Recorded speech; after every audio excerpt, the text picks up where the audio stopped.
পরে প্রশ্ন হলো, স্বপ্নের ব্যাখ্যা কোন সময়ে সত্য হয়? স্বপ্নের সাপ বা বিপদ দেখলে কি হয়? দেখুন, স্বপ্ন বিভিন্ন সময় সত্য হওয়ার সম্ভাবনা থাকে, কিন্তু এগুলো কোনো নিশ্চিত বিষয় নয়, এগুলো সম্ভাবনার ব্যাপার। যেমন ভোরের সময়টা অনেক সময় সত্য স্বপ্ন হওয়ার সম্ভাবনা বেশি থাকে। যে স্বপ্ন মানুষ দেখার পরে করে স্পষ্ট তার কাছে মনে থাকে, স্বপ্ন সত্য হওয়ার সম্ভাবনা বেশি থাকে ভালো ভালো সময়গুলোতে।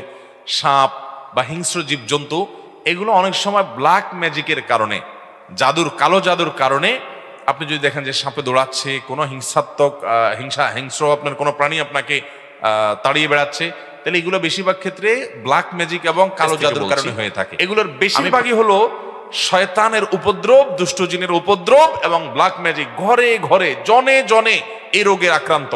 এই রোগ থেকে বাঁচার জন্য কোরআন আঁকড়ে ধরার বিকল্প না। ঘরে ঘরে কোরআন তেলাওয়াত চালু করে দেন, কোরআন তেলাওয়াত চালু করেন, নগদে আল্লাহর কুদরত দেখেন, এবং এর কোনো বিকল্প নাই। এই জন্য স্বপ্নে এই সমস্ত বিষয় দেখা অনেক সময় ইন্ডিকেট থাকে, সব সময় না, অনেক সময় ইন্ডিকেট এবং আক্রমণ আপনার আলামত থাকে, যে এর মাধ্যমে আপনি অনুমান করতে পারেন যে আপনার উপর ব্ল্যাক ম্যাজিক এবং কালো জাদু ভর করেছে। এগুলো থেকে বাঁচার জন্য সকাল সন্ধ্যার দোয়া কখনো ছাড়বেন, সব দোয়া পড়তে না